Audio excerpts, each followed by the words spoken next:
Welcome, everybody, to the Black Prospector Show. Every black man has a story, and I got a story coming at y'all today. A guest back by popular demand. My man Derek is going to take us through organization. And if y'all remember, go check out some of the videos. They'll be in the description and also in the closing links. Everyone was asking about Derek coming back because this man is just a guru, genius, wealth of information when it comes to a lot of things, but particularly when it comes to being organized. But before I make the complete introduction to him, let me tell you to like and subscribe. Well, you don't have to like the video until you watch it because I want it to be real. But if you like it, hey, likes are free. Support the channel. And certainly subscribe for more because we're going to continue these stories from black men. And really, I think they're applicable to men of all ethnicities as we look at fitness, as we talk about having a freedom focused lifestyle, as we're talking about being organized, and mainly as we're talking about your life after divorce. And so that's what we're going to lead into this topic. Derek is going to give us some tips and some ideas on being organized after divorce. Because one of the things that I noticed is that that's an area that many men struggle with. But Derek, I'm going to go into that with you and let me say welcome. Man, thank you for joining me today. Thank you for having me again, sir. Appreciate it. Oh, man, you the man. I mean, last time we talked and we chopped it up in Vegas a whole lot about relationships. We had our other videos about organization. So now we're kind of combining the two. Because one of the things that I realized just reading about other guys' stories, and even I'm in this position now myself of having to be a lot more organized with documents post-divorce. And many times traditionally, if we go with traditional roles, the ex-wives in these cases often handled the paperwork, whether we're talking about papers involving the house, whether we're talking, it could be birth certificates of the kids, etc. Right. That's typically a role that they often handle. And before a lot of you ladies start patting yourself on the back, we got to go again on who shoveled the snow, who cut the grass, et cetera, et cetera. We all have some form of gender roles. And right. Even if we're talking about homosexual relationships, you still have certain gender roles that people feel inside that. And certainly in my case, my ex was definitely good at the administrative side. So that was something that I didn't have a problem yielding over to her. Every job that she ended up having, people wanted her to actually do that because of that skill set. So now that's something that I have to improve in me. And so if I could ask first, just so we can level set, so people kind of know your credentials on this topic, right. Have you ever been divorced? I've been divorced. Yes. So you've gone through this before. Yes. So I just for the purposes of understanding, when you see me, I'm writing stuff down, so you'll see me look at my pad. So I don't want you to think I'm ignoring you. So, but yeah, I understand. Yes. Been divorced. You're not a millennial. You're not checking your phone like, oh wait, what? No, not at all. Not at all. So you've been through this, and I couldn't think of a better person to talk to about this. So I'm going to start at a macro level. Let's bring it on down, chop it up like we always do. I know it's going to lead into some other areas, but at a macro level, how did you handle being on top of paperwork, documents that you knew you would need, or just the amount of papers that you have in the house, what to keep, what to throw away? How did you handle that when you got your own place and you were now on your own? Yeah, so, back in the day, it was always, hey, you keep all these types of bills, you keep your utility bills, you keep this, you keep all these things. It's very important to have them. But nowadays, you don't really need all of that stuff. If you have a system or you have a way of accessing, like, let's say, for example, Verizon. You have Verizon, you have your Detroit Edison, Consumer Powers, wherever you are, your energy bills, all of the trash, all these things are now housed on the websites. You don't need to keep those bills anymore for the most part. Now, one of the things you can try to do is just reconciliate the charge cards. I would say look those over. And a side note, everyone should have a shredder. Ding, ding, ding, ding. Have a shredder. Because these utility bills that have your important information, your charge cards, things of that sort, once you get to a point where you go paperless, you need to shred those things because people can grab your information. We talk about identity theft and all of that stuff. So you want to shred those things up. You can get a service, and some actually, to be honest with you, some of us that still go into an office, you'll be surprised that your location, your facilities have shredders, and they really don't have a problem for the most part with you bringing in personal stuff, as long as Mhm. it's not reams of paper, which is 250 to 500 sheets of paper at a time. You just throw them in there, and they'll take care of it for you. So, but yeah, definitely shred your paper. Um, just get manila folders. You don't have to get so fancy. Have something with the 3-tab folders. Get what's called the Pendaflex or the green hanging folders. Have yourself a filing cabinet. Now, there's levels of sophistication with the filing cabinets. Definitely suggest at least minimally a 2-drawer. But if you want to get your, depending on your office, maybe you can have two drawers, or you can have a 4-drawer, depending on the complexity. You have your own business. You want to keep other types of items, but you'll see that. I mean, I have two drawer systems for me. They work out pretty good, and we'll talk about what types of things you would need. But again, I'm just trying to make sure that people have talk about how you want to house your things. Now, here's the other thing. I always think about the worst case scenario. Consider having one that's somewhat fireproof. Somewhat fireproof. They have, those are very expensive, but there are other devices that have you can get like a small folder. It's like a legal folder that you have the little string on the front of it. If you give me a second, I think I may have one here. Okay. Yeah, here we go. So this is one of them. It's zippered up. You can put papers in. I don't know if you can see it and stuff like that, but it's got papers and stuff like that on it. It's coming through. It's reflective because it has a fire rating on it. So if the house burns up, it's got a reflector because you can throw a light on it when it's burning up or at night, and you can still find this piece of this document that may be burned up somewhere with everything else. But it gives a certain rating. Have something that's fireproof in case of a fire. We're going to talk about even having digital backups, having those in at least 2 different locations. Having a hard drive, a physical hard drive if you're having a laptop. Let me know if I'm coming in kind of loud. I get passionate and I get all excited. Oh man, do your thing. I'll pull it down post production. Or everybody, just turn your volume down a little bit. Let the man be passionate. Let the man be passionate. All right, so you want to talk about having hard drives. You definitely want at least 2 hard drives. The reason you have 2, you have one that's on the premises, but you have a backup that is not on the premises. You make sure that whatever, and again, we're talking about things that are important. We're talking about your taxes. We're talking about, we take a ton of pictures. That by having pictures, let's say for you, your family, for the course of years, we take a ton of pictures these days. You may just have to have a backup just for that, or a storage device back just for that. We have the cloud. I'm a believer in the cloud, but guess what? You pay money for that. I'm also old school. I got DVDs still stored somewhere, so you want to make sure you have these types of backups that you are in control of. Otherwise, you're paying somebody else to control your stuff. So, again, I'm all for having our own information, our own stuff. Things get hacked. I don't know how many times we talked about how, or we hear on the internet how these stars got their clouds hacked and all these whatever comes down. And I'm just saying these are things to think about. I know we talk about level of organization, 50,000 foot view.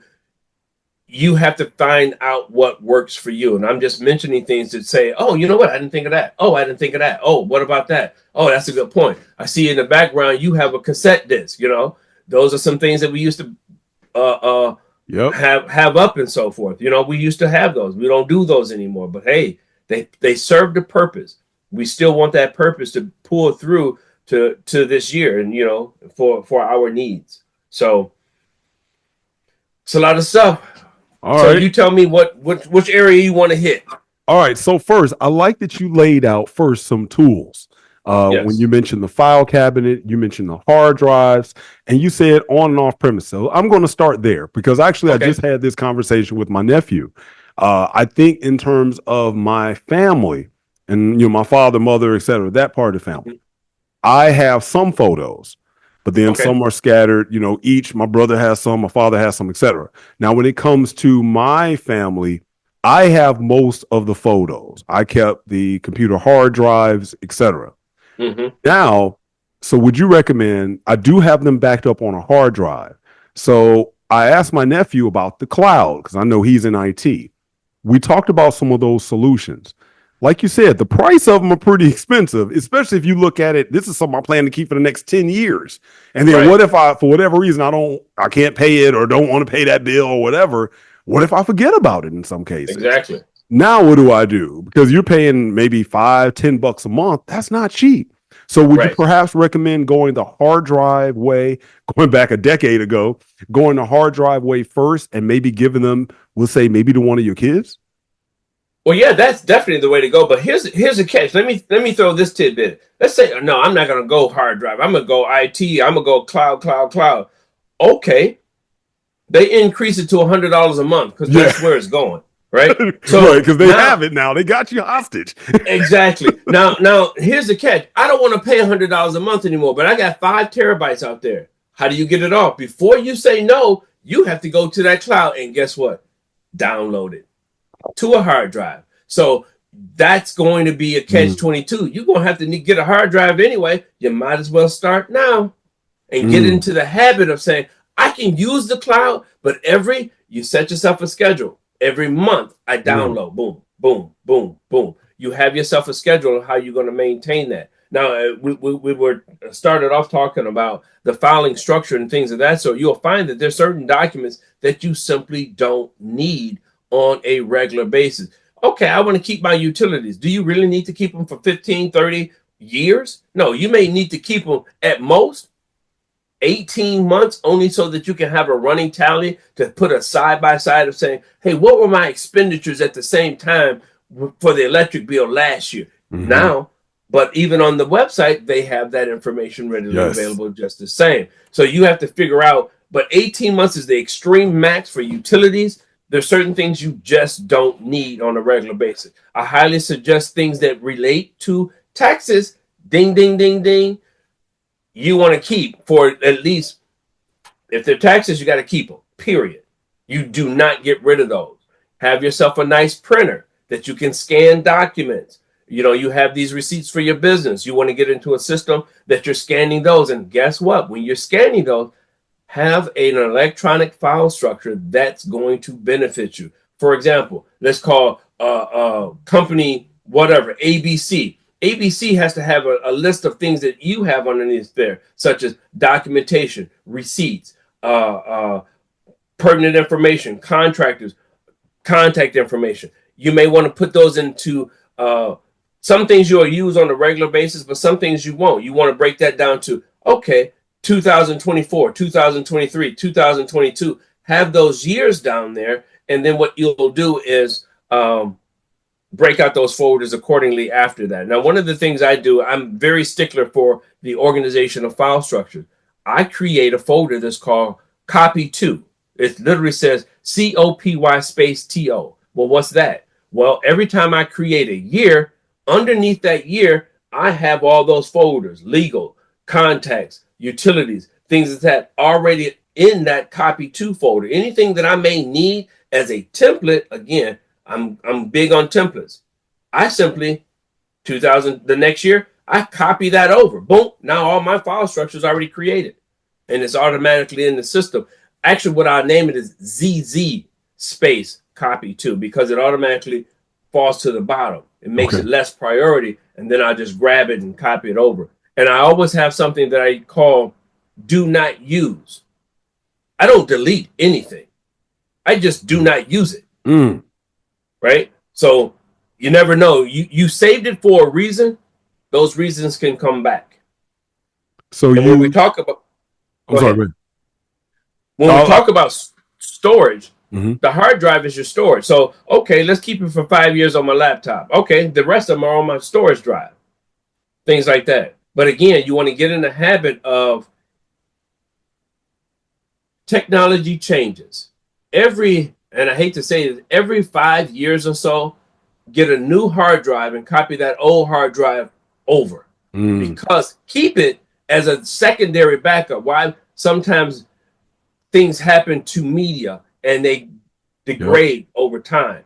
and you're like, oh, I got to defrag it. You have to do this and that and so forth. But to get in the habit of knowing that this happens, and then you're setting yourself up for success instead of for failure. So you just better safe than sorry. Okay. You know, you're going to eventually have a small budget that you're going to need. And I'm not talking about a massive budget, just basically the cost of a couple of hard drives and things of that sort. So real quick on the hard drive, then I know now if we would have this conversation, I don't know, 5 years ago, we probably would say, oh, yeah, you know, a terabyte is enough. So if you had to go shopping right now for a guy, he is freshly divorced, and he says, you know what, I'm going to start. First thing is buy a hard drive. What size would you recommend that he gets? 3 terabytes. 3. All right. Right. It's going to be a block. Actually, usually have one sitting around here.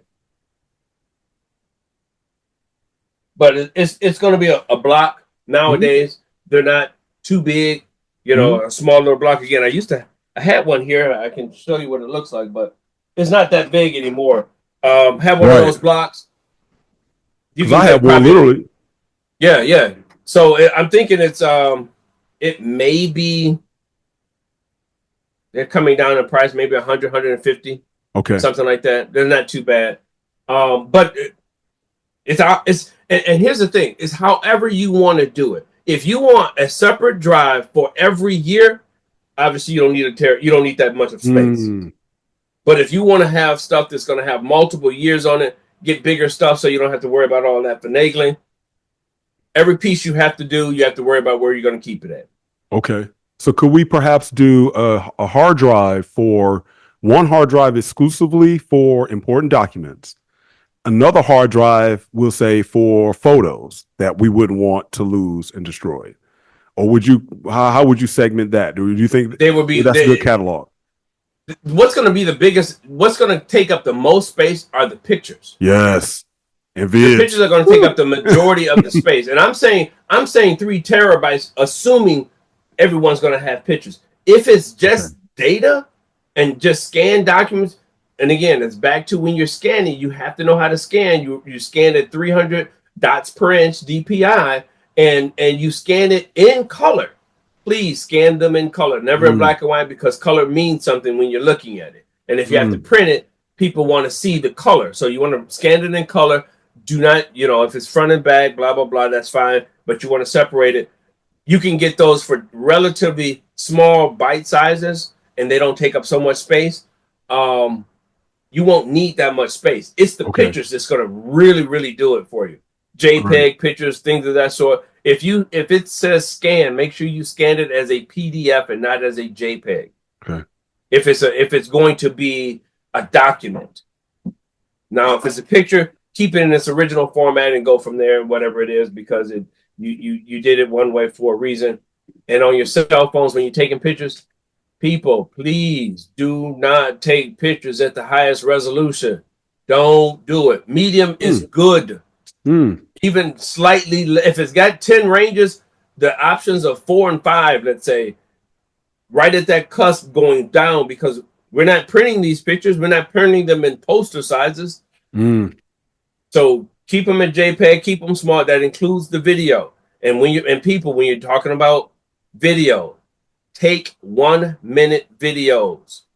Don't say, oh, I'm keeping it for 20 minutes and you're going to have issues. Now, obviously, there are going to be circumstances that you may not want to stop and start and stop and stop. Heaven forbid you get stopped by the police and you got to record them, right? So let it roll. Worry about the consequences later. There's other ways of downloading those. We talk about, there's the where you click them together, airdrop them if you have an iPhone. Otherwise, you can put them in the cloud and drop them in some other ways. Again, just talking about the various storages. But when you're doing 1 minute, you can easily text a 1 minute video to somebody. Yes. So just keep that in mind. The 1 minute is for the texting that to another location. And I think I was going to say, definitely, I think a lot of people, well, maybe not my over 45 men out here, but certainly a lot of folks are probably getting used to 1 minute vids because that's what Instagram Reels really goes for, YouTube Shorts. I think people are probably funny. They'll use it for social media, but you're right. When they're recording an event, they'll let that bad boy run for 4 or 5 minutes, and then you can't send it to anyone without chopping it up. Not at all. It's like, who wants to deal with all that stuff? Hey, just stop. Because trust and believe, it takes all of 1 or 2 seconds to stop and start again. So Yeah, let that be sink in a little bit. great. So we talk about that. If you have a business, I do suggest that being on a separate drive completely. Okay. Keep business and work separate. That way, you're going to do something different, because typically if it's a work thing, you might want, if it's your own company, you want to keep as much of that documentation as possible, whatever it is, because taxes are going to definitely come up, and we know there's chances you're going to get audited. So make sure you have your you prepare for the worst case, you're ready for the best case. Good. So things of that sort. Okay. Now, so let me start with, in terms of documentation importance. So you got your new place, guys moving in. He has a whole bunch of boxes. All he knows, these are the important documents and the boxes. He may have his new apartment lease. He may have the deed now. Maybe he kept the house.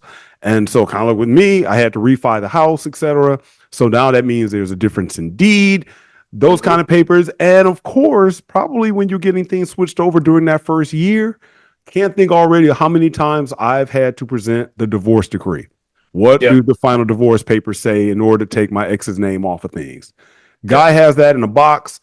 What does he need to do with it? First, where should he put it, or how should he store it? Let's start with that being our foundational document to set the organization for everything else. What would you do? All right. So you started off saying, first of all, you got divorced. Congratulations. Second thing, second thing is, oh, my man's on the show. You got boxes, right? So here's the thing: when you're creating your boxes, label them accordingly. Just don't throw stuff in and just say wish and a prayer. Remember, you start with organization. Everything has a beginning, a middle, and an end. You start something, you always think that there's a middle and an end to it. The beginning is setting, like we're doing now, setting the foundation. The middle is doing the work. The last piece is, remember, everything is on a cycle. So the last piece, you always get it ready for another piece. That's back to that ZZ copy 2 folder. You know you're going to do it again. So that's the last piece. You get it ready to start over again. This is the continuous cycle. So that being said, you're going to move again. You're going to go through this process again. So we're trying to minimize this as much as possible. You've gotten a divorce. You label it. What kind of paperwork is in it? You put as much information, not so specific, say office documents, say utilities. The reason I say don't get too specific is because if those boxes are sitting on somebody's truck or in a storage facility, you don't want somebody to say, ooh, what's in here? You want something that's going to be a clue for yourself. And heaven forbid, I'm going to just put it out there. You're in a moving situation and your wife, soon to be ex-wife, still has access to your place. Ooh. Don't label that box such that she knows to take it and be gone with it. Set yourself up with a decipher, a cipher that you put codes in it that you know what it is, and go from there. So we're working smarter, not harder, right? So we want to make sure that, hey, we're looking out for, and let's be truthful. This works for whether it's male or female. Not everybody's the best person. This is not male specific per se, but it's just getting you ready for that next stage in life, the next chapter. Put those boxes aside. Once you have them there, you're getting out. You can either use the same folders if you have some level of organization, use them again, but just lay them out. Literally, take the physical file, lay them out. Boom, boom, boom, boom, boom.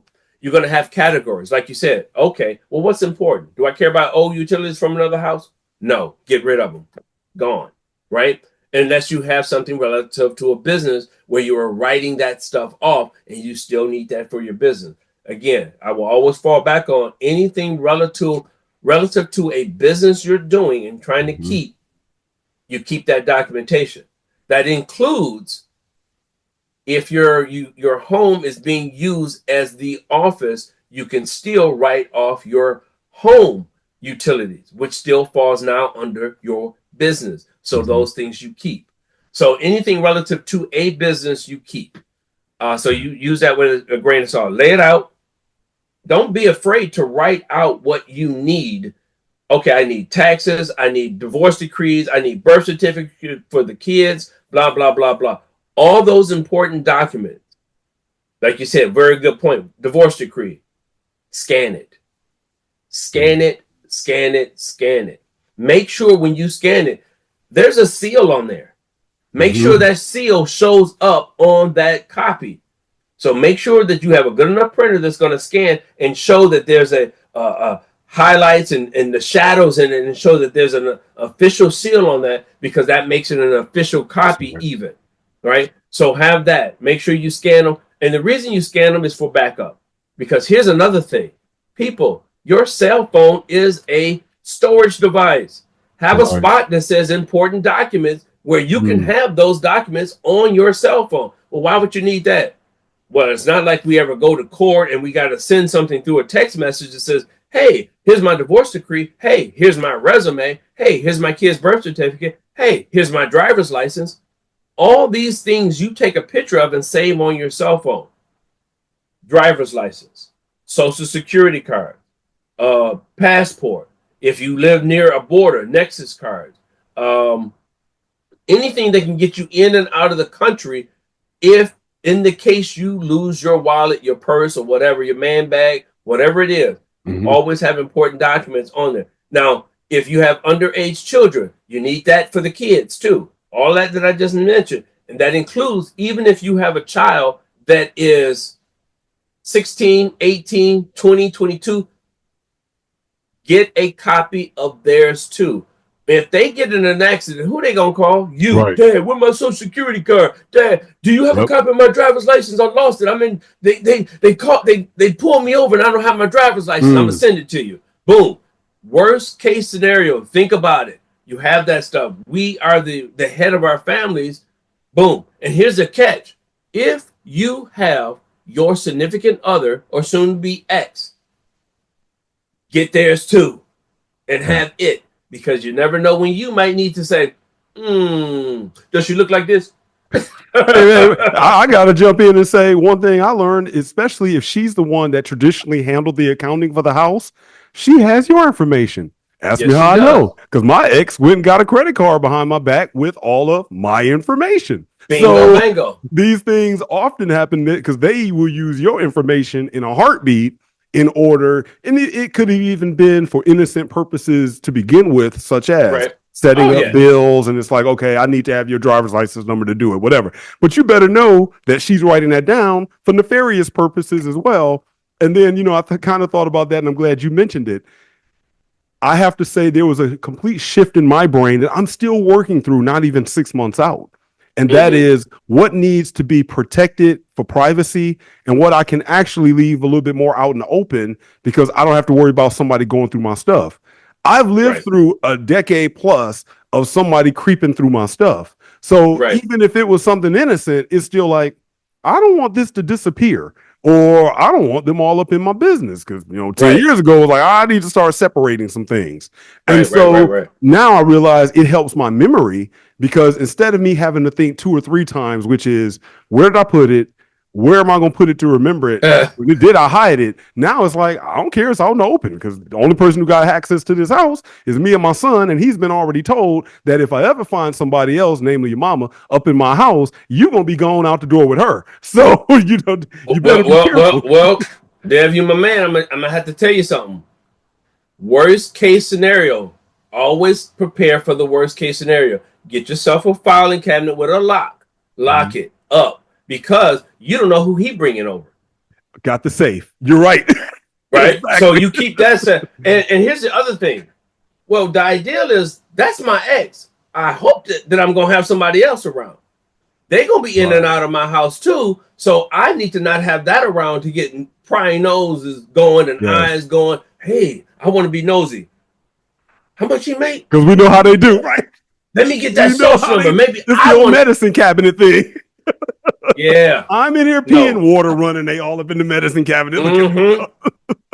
You again, prepare for the worst case. Everybody's not your friend, right? You got your kids around there of age. And again, I don't assume everybody's have bad intentions. Yeah. However, if I prepare that they are, then I know that they have to ask me for it. Yeah. And I'm still in control, as opposed to, well, I found this piece of paper that says that this includes your health information. We didn't get into that, but you need a copy of all of your, like, every year you should get a physical. Every year you're dating people, you're dating. Guess what you need? You need to go and get your STIs, STD tests, all that with your physical, and have that readily available. Because when you date, you better be asking them for theirs. And you know, folks ain't asking for that in general. Well, but you're exactly right. You remember they made a song about it. I ain't gonna get burnt up in it. You know what I mean? She look clean. She told me she told nice. me I'm the only second dude. She said she ain't been with nobody but her husband. Since yesterday, he was with him too. Yeah. So again, worst case scenario, but again, have your health information now. That includes your health card. That includes your dental cards. These are your important documents that you also scan, have on your computer, and have on your cell phone. These are small enough. Credit cards. Be careful about your credit cards. Credit cards.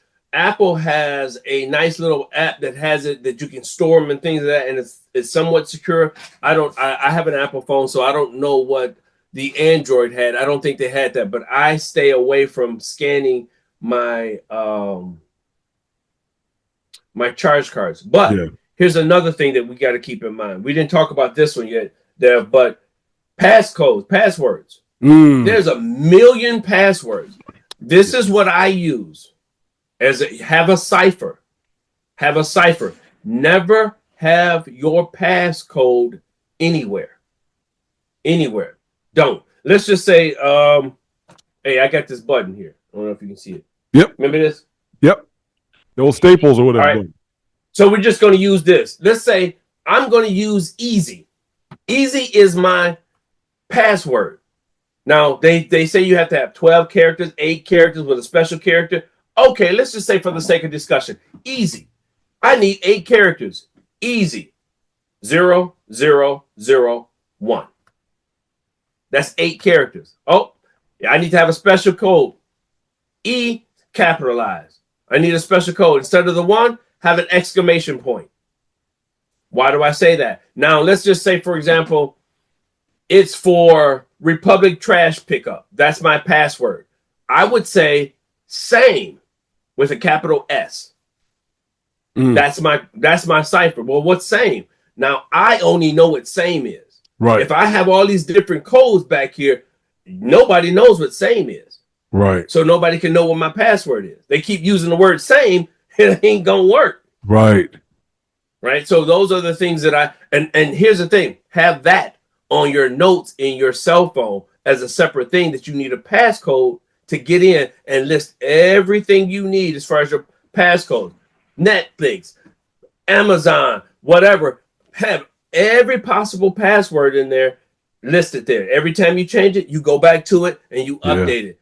Use the cipher though. Don't put your codes in anywhere. Anywhere. And now if you have somebody that you truly trust, you give them what same means. Something happens to you, they can get in your phone and they have the key to get to it. But don't have it written down.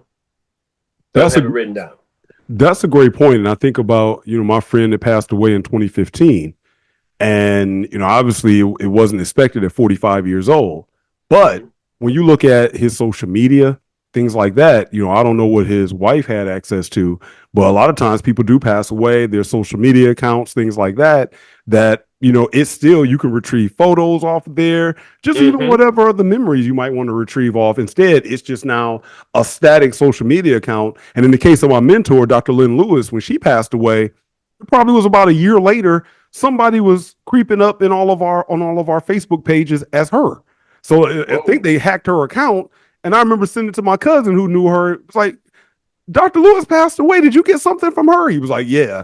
And so it was just one of those messed up things where, you're right, that even having someone that you trust, here's my social media in case something happens to me, even if it's putting the word out, hey, Devin's no longer here, whatever. If you get something from him, it ain't from him. I mean, it ain't his ghost. Exactly. So that's a great idea. So it's just making sure that you have whatever. And again, I'm talking very generic stuff. As an individual, you all should know what you had to pay taxes on. We're talking about, we said driver's license, divorce decrees. Those are very important. We talk about health information, and that's whatever gamut that would be. If you got power of attorney for somebody, you want to keep those types of documents. All of that stuff you want to make sure you have and have some kind of electronic copy of somewhere, because house burns up. Yep. You know, all you need to do is grab those 2 hard drive disks and run the hell out of there. Yeah. Great point. Oh, I got to grab this. I got to grab this. I got to grab this. Nope. You have them in one spot. Grab that container. Off you go. Keep it safe. We want to get in and out. You know, you can lose a laptop, but if you only have to retrieve 1 month of data out of 20 years, it's worth your life for sure. Just grab it. And this is also why I say keep one off premises, because your house can burn down and you're not there. Right. Okay. So you Great know, point. yeah. So you want to get into a schedule of every once a quarter, 4 times a year rather. I back up this for the year, whatever that consists of. Again, you guys, I'm just creating some ideas. Whatever frequency that is, you do it. But I definitely get into some kind of scheduled frequency of doing these types of things. And I'm glad you said that, because in my case, what I'm coming around to, time management. That's something else that I'm working on for myself as well. But I'm hearing that as kind of really the foundation of what you're saying.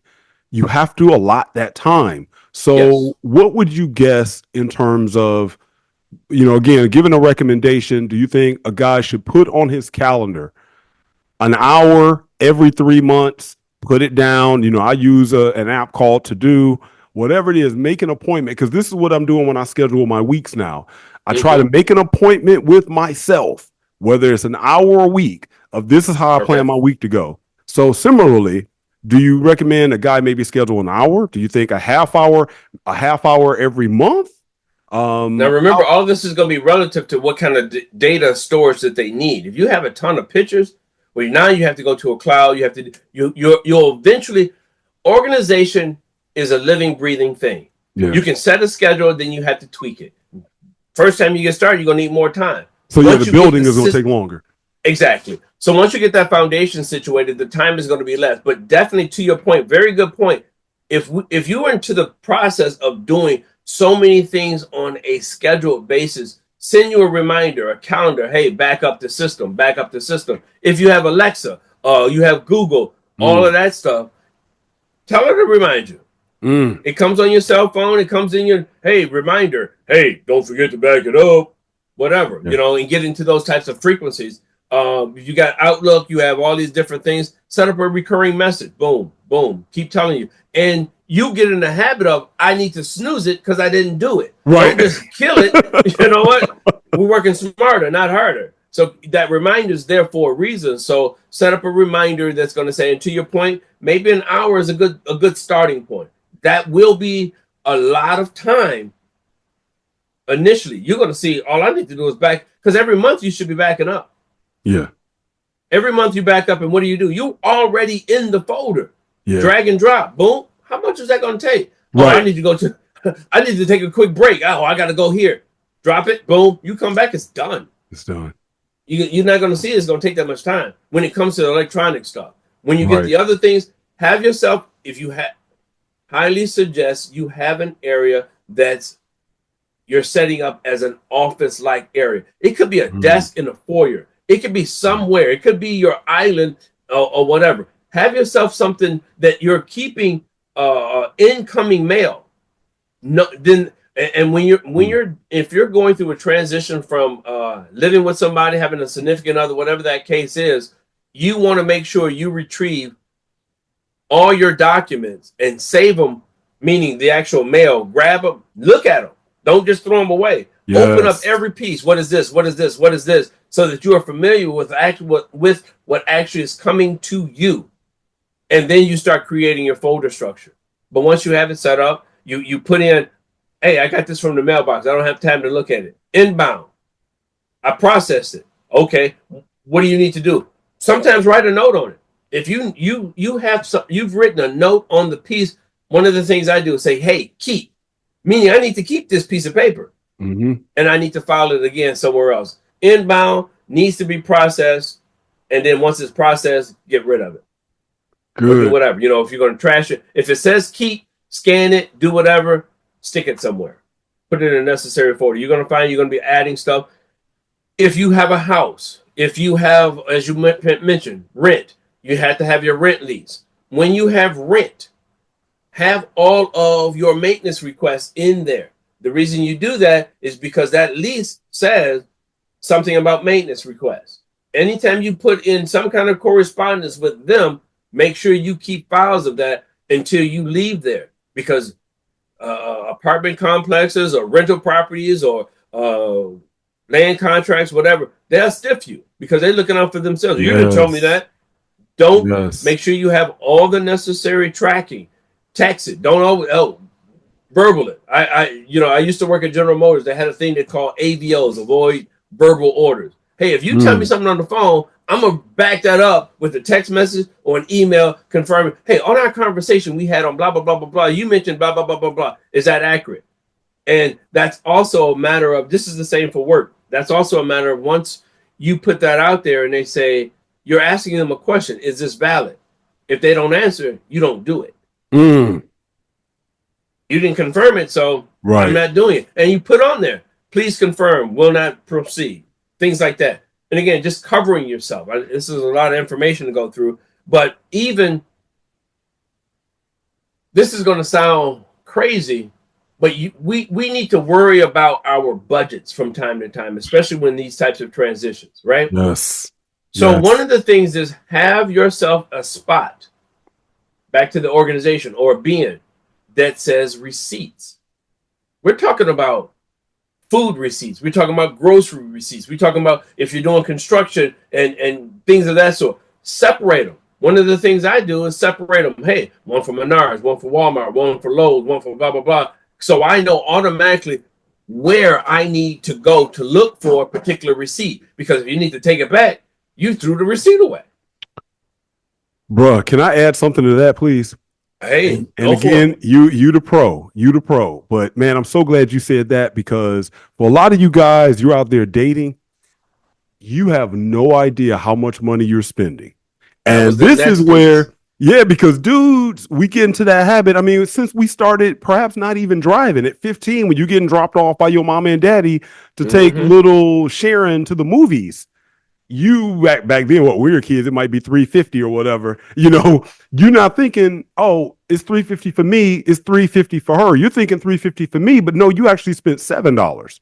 And so what I've noticed, a lot of guys, when they go out to dinner. Oh, well, we just going out to eat. Well, if you go and do it in a fast food restaurant, you might end up spending $30. In your mind, you're still thinking $15, but no, you bought her something as well. We can run this all the way up the gamut to hotel rooms. How much of that budgetary expense is coming out? How much do we look at how much you spend on a trip? And when you buy these little gifts and trinkets. So I'm so glad you mentioned that, because it's not necessarily, and I think for every dude, it's like nobody wants to be the dude pulling out coupons at White Castle. But at the same time, hey, but they got some good ones, no? They got some good ones, you know? And so, but at the same time, you will be surprised at how much of your budget it eats up. Because we're not even getting into you putting gas in your car. You getting ready, etc. If you keep track of those receipts, and dude, shall we go to how much you spending on a stinking dating app subscription? I mean, these things, you could find like, I can't believe I'm dropping $500 a month. But then when I ask you about getting a gym membership, hey man, you know, I can't afford that. Well, I mean, it's like, wait a minute, hold on. Yeah, I mean, it's back to our priorities, right? Yes, exactly. And very good point, because I was going to lead into that. We want to talk about that our lives are not over when we get a divorce. We have to realize that we have to start a new chapter, but that new chapter has new expenses. Things that we hadn't even considered. Like you said, definitely subscriptions, online dating subscriptions. I'm gonna call them prescriptions, because sometimes it's like medicine, right? So you want to get those. You want to keep. And one of the things I try to do is just have them categorized. Okay, I got Walmart, I got this, even dating. have them so that they're discreet in case people are around. The Yeah. reason I'm saying this because you got to. I'm just going to say it off the top. Let's say you got a receipt from Applebee's. Some girl come over, lady comes over. When did we go to Applebee's? Right. Right. You don't want those types of things, but you need to know what you're spending your money on. To Dev's point, yeah, $15. Oh man, my meal was $15. No, hers was $20. That's $35. Mhm. That's still coming out of your pocket because we want to do the right thing, despite the feminism that we can handle our own. Well, why don't you pick up the tab? We don't. Right. That's another podcast right there. But so those things are very important to do. I mean, even to the point that, let's say, I don't know how to an extent that some people get into as far as, I'm dating somebody with kids, little kids. Do I have to pay for her childcare while we're on a date? Oh, no. Please understand, you don't have to pay for them. Do you choose to pay for them? Facts. That's an expense. We don't have to even pay for anything. That's another video, podcast, whatever, about what a man should be doing in this modern day and time, because there's some women out there that's going to milk you. And so instead of going to dinner dates, you know what? Big B got some nice coffee. Right. Let's go take a walk in the park. Want an ice cream cone? Yes. Hey. Sprinkles on yours. and plus, I want to know what kind of shape you in anyway, because if you come out. Hello. Thighs rubbing together that they got smoke coming off the back. I got corduroys on. Don't worry about it. Exactly. There's a little fire. Right. But so we want to get into all of those things and just understand that it's a trial and error. It's a work in progress. It's always a living and breathing thing. It's going to change. Be okay with the change. Just be ready to work the change. Hey, one of my philosophies is the only thing constant in life is change. Mm-hmm. As long as you can worry about the change. And men, guess what? You're going to get more rejection than you can handle. More rejection than you can handle. Picking up your skin. And, I think that's, we can parlay that into the other area on why it's important to keep track of what you may be spending on dating and just even having those receipts, because there are probably one or two other receipts and records that you want to keep track of. How much are you paying in spousal support? And also for those guys who are paying child support. Now, let's not even mention the guys that are not paying court-ordered child support, but they got an arrangement with the moms where they just said, I'm going to pay you a little bit of money each month. What should those guys be keeping track of? Well, see, those are what I would call the legal documents. That's back to your divorce decree. That's talking about child support.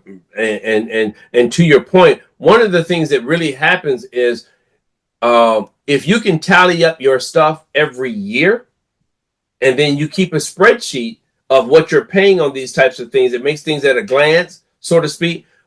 Some child support locations, once you're done paying, guess what? They give you a receipt of what you've paid into the system for that son. Boom, I paid this much. Or you don't never give me no money. Look, here it is. It's a receipt that says I didn't gave you well into the six figures for one child that you say I don't give. And guess what? That money is tax-free for her. Right.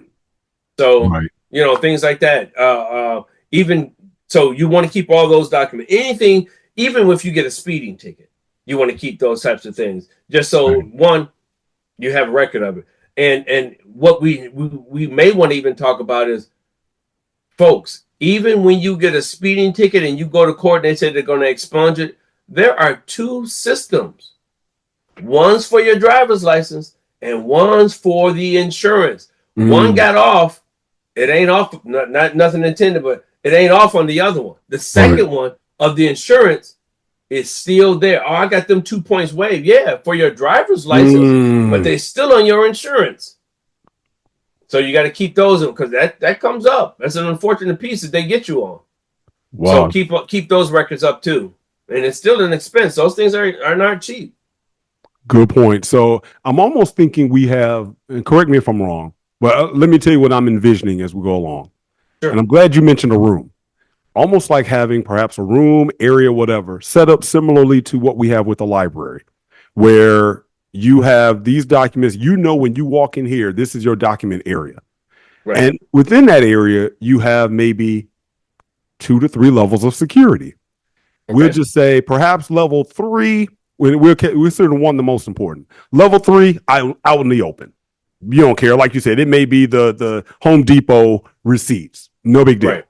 Then you may have a level 2 of security. That may be some things such as, I don't know, maybe it's your divorce decree, other documents that you may need to be handy, but you might not, you like you said, you still maybe want to have a cipher, something that, you still know what it means, but if somebody looks at it, they just know your business, but okay, they could also find that out with some good internet searching at the county. And then you have your level 1 security. Prying eyes, maybe the ex, maybe the kids that are still, they've been indoctrinated with parental alienation syndrome. So when they do finally come over your house, they doing mama's dirty work because mama said, dun, dun, dun, Oh. your daddy probably hiding and such and such. Go see if he got such and such in there. Then you got your level 1. You might want to have those in a safe or a lockbox that only you really have access to. And of course, backups for all of these things. Is that kind of a good way maybe to frame it? Yes and no. The only thing that should be out is something that says inbound and process. Okay. That's when you get it from the mailbox. Everything else should be under lock and key. Okay. And that's okay if you got a lock that's not on your person, but you have it somewhere. It defeats the purpose to have the key in the lock, people. Now, again, I'm very anal. I don't know. This is real old school. Wow, dude, you're gonna pull out a change purse in a minute.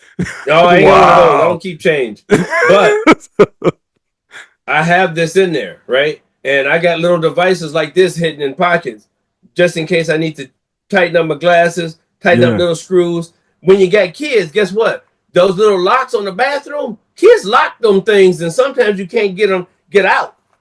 And so I have keys to get in those too. So that's in here. All right. I always have these with me. So I got my, and I'm showing this because this is where your keys could be for your locks and for your cabinets. A spare key. This is always for spare keys. So anything you have a spare key to, you're ready. You walk outside and you forgot, your door automatically locks and you forgot your keys, you messed up. I put my pants on, this goes on right in my pocket. So, but have a key somewhere. Don't have it in the system. People don't need to know your business. Just keep it housed up somewhere. Stick it somewhere. Don't have your passwords on. I can't remember what my password is for the computer. I'm gonna keep it right there. Don't do that. Right. Make it difficult. I mean, we always say a lock is only a deterrent or something to slow a robber down. They're gonna get in one way or the other. But let's not help them out. Oh, I'm gonna leave my door unlocked. Right. That's the most ridiculous. I'd rather for them to open my door instead of break the window. I've heard people say that. To take why?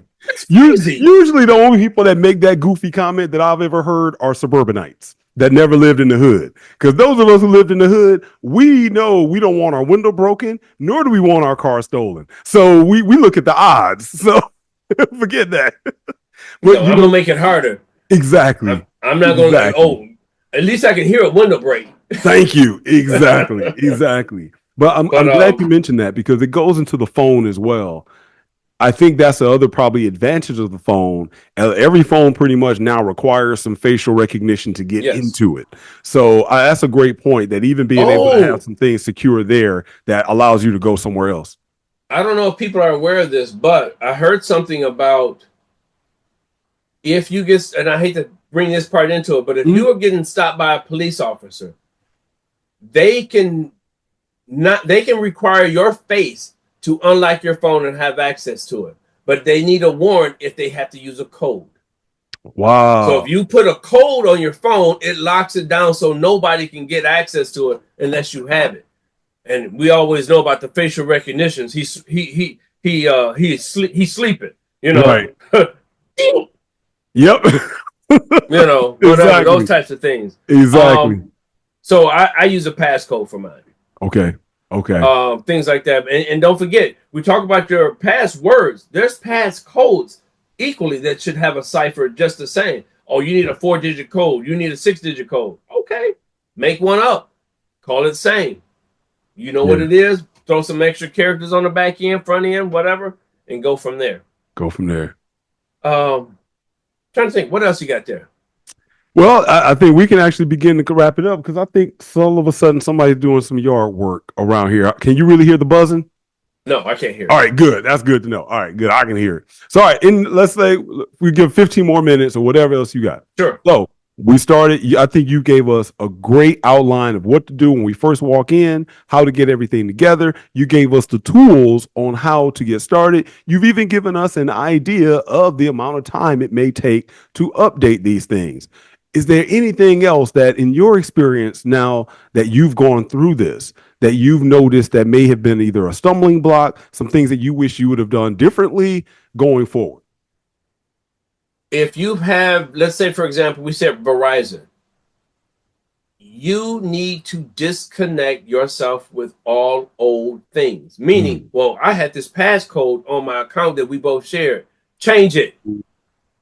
Change all your passcodes. Change all your passwords. If that means you need a new cipher, then use it. If that means you need to change the word same to something else, then change it. You need to make sure that when you start new and nobody can go back from the old messing up your new stuff. That is so smart. That it's like, oh, well, we used to share this account and I don't think she'll go in it. Yeah, but she might. Yeah. Worst case scenario, change it. Worst case scenario. All of it. Change it. Make sure if you keep the house, you keep the location you're living in, change the locks immediately. You think that would be a no-brainer, but I'm sure that's why I mentioned it. That do not do that. And may I throw in life insurance policies? Go change your beneficiaries unless you want to leave your ex everything. And maybe if y'all got it like that, don't let me condemn.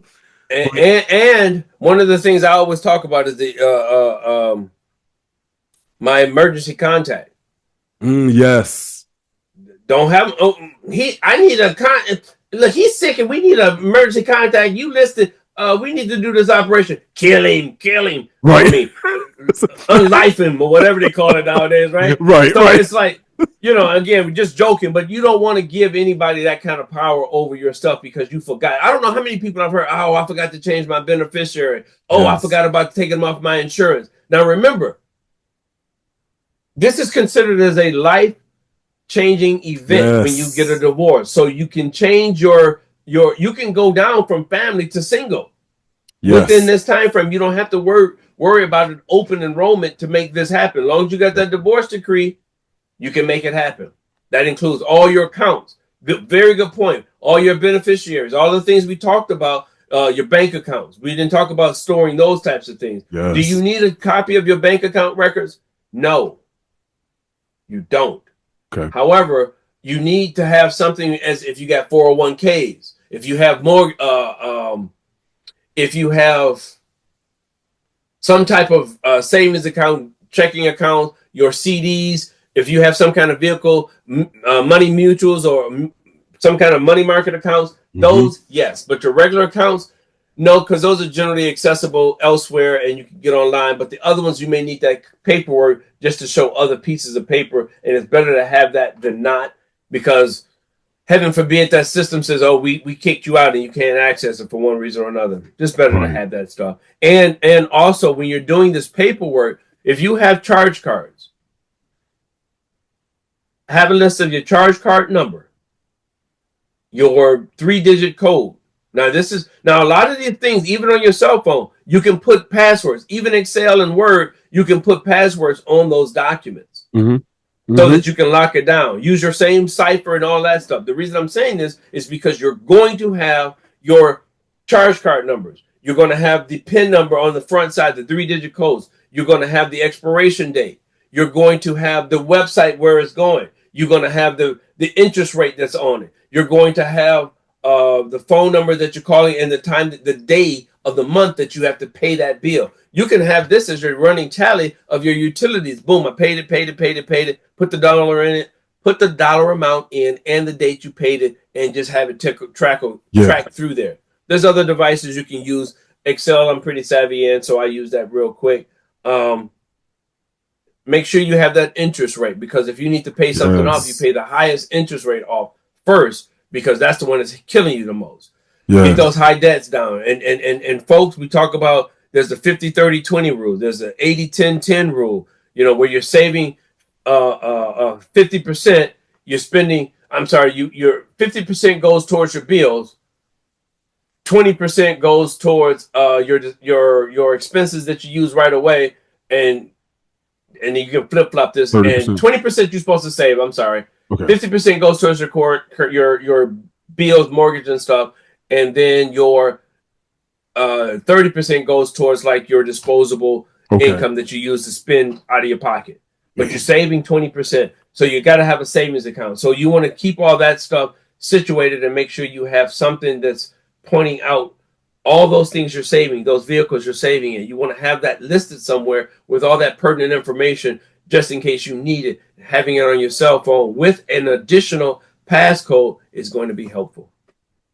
Man, you make such a great point, because again, I'm thinking from a holistic perspective. A lot of us as men, I'll say, we do this at work anyway, because as you said, Exactly. work may have some policy. You better not have your password listed on the computer so people can see when they walk past. No, you can't have this document. You have to shred these documents. And we will use the skill set for our 9 to 5 for the man. But when it comes to implementing these things at home, and I understand, because I'm that way as well. It was good to be able to shut that part of my brain off, Right. because it's on for 8 hours plus at the job. So guys, you can do this. It's just a matter of getting into that habit of doing it. And again, Right. I think the other point that I'm getting out of what you're saying, there are a lot of efficiencies actually built in post-divorce. Sometimes we can think of, I won't be able to make it because I'm paying this in spousal support. I'm paying this in child support. I now got stuck with this bill, etc. But number one, you said even with health insurance, you're right. That's a life-changing event. You'll be surprised when you take your spouse off of there, depending on your company and your plan, you will probably automatically save $100, $200 a month just in that move alone. Just in that move. So that means you offset it. And then you get to the last one. When you start having these efficiencies with your time, and like you just mentioned, various savings plans. One thing I learned in divorce, while there of course are variable expenses, my budget is a lot more fixed, because now I only spend money on people I want to spend money on. Every day, I don't have, I decided to get this from the store. No, my car broke down. I already know. Hey, I know what Raven needs when Raven needs it. I know what Luda needs when Luda needs it. I know that the MDX is not getting any more miles than what I put on there, and I get it fixed when I get ready.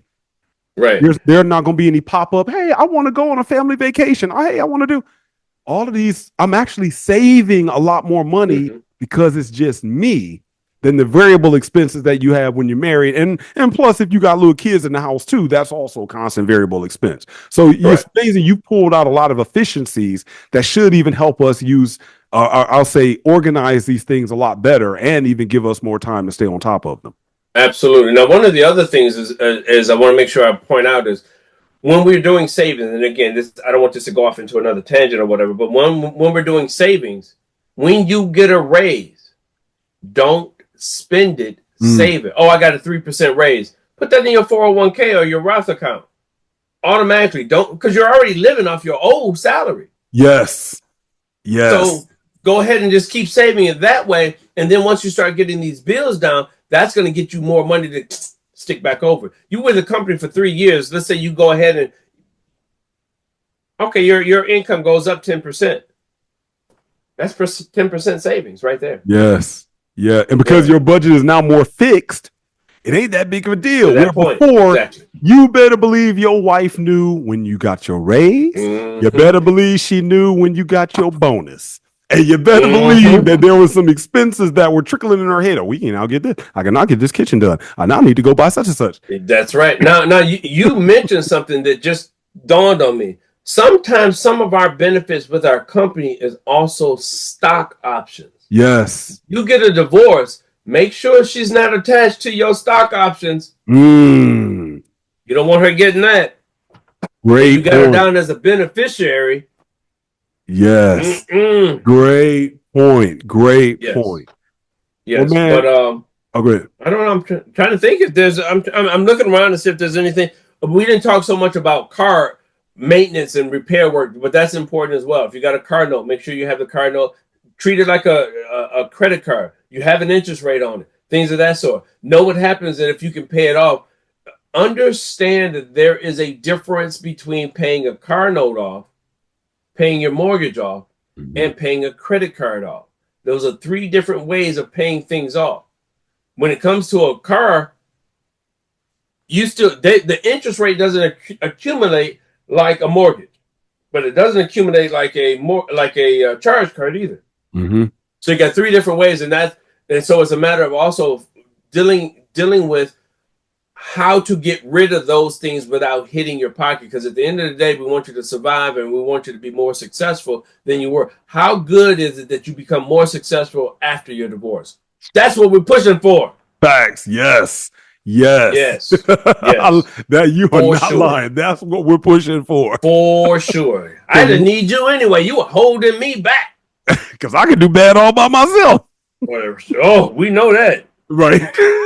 So so just it's a lot of stuff out there, but it's good stuff. I mean, it's a good foundation, and hey, put them in some comments if you want to, and we can figure out some more stuff if you need to. We can always do another podcast on something. Oh man, thank you for being willing. I didn't even have to ask. Thank you, brother. Thank you. I got you. This has been spectacular. Again, I know it's an area that I'm dealing with. Again, now I can truly say y'all have heard the video. Like and subscribe. Definitely put it down below if you really got something out of the content. As always, D, is there any place you want people to reach you? Or, I always want to throw that out if somebody want to give a plug for reaching out to them for anything. Well, I don't have anything set up like you do. I mean, right now it's just a matter of, hey, you can put me in the comments here. I'll see something.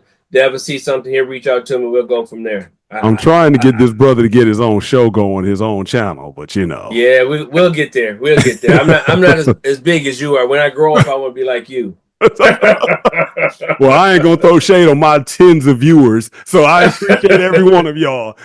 So, because at the end of the day, it still goes down to documentation. And so on this channel, I know everybody, I've heard some people seeing some comments, well, why is every black man has a story? Why does it have to be a black man? Because oftentimes our stories get buried, and we do have a unique history. We have a unique relationship with this country. And a lot of times our story is assumed to be like everyone else's, but it isn't. And so with men such as yourself, my dad, my friends, etc., I'm looking at, I don't care who all is going to view this, but like you said, being able to go back and review it, I want people to go back and be able to review these things, because the time is going to come where I don't think people are going to be thinking critically about much of anything. And so if they have a record of it, YouTube or whatever social media is at least giving a bit of a digital record with these videos, and I don't have to store them all completely forever, because YouTube itself is a form of storage. So, until they decide to push delete, and that's a whole other story on when they decide to do that with some videos. But hopefully I'm gonna keep my stuff clean where I don't get put in jail like that. So, but brother, thank you. Appreciate it as always. And of course, we shall do this again. Yes, indeed. No problem. Anytime. All right, y'all. Until next time. Peace.